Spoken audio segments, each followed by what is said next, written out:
అందుకనే నేను నా పార్టీ కోసం ఆలోచన చెయ్యకుండా నా పార్టీకి చెడు జరుగుతుంది అని తెలిసి కూడా, సూసైడ్ అని తెలిసి కూడా, అంత పెద్ద త్యాగానికి అంత కష్టపడి కూడా నేను పోటీ చేయకుండా త్యాగం చేసిన దాన్ని నేను నా పార్టీ గురించి ఆలోచన చేస్తుంటే ఈరోజు నేను ఇంకో పార్టీలో విలీనం చేసే దాన్ని కాదు.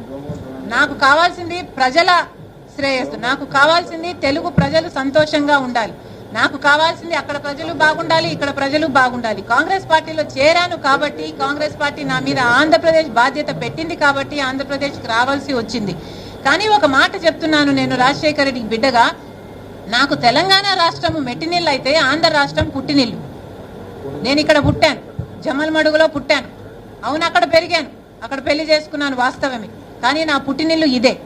ఈరోజు రాజకీయ సినారియాలో ఎవరికైనా, ఏ మహిళకైనా, ఏ మనిషికైనా రెండు చోట్ల పనిచేసే హక్కుందా అని మీరు ఎత్తుకుంటే probably I'm the only one.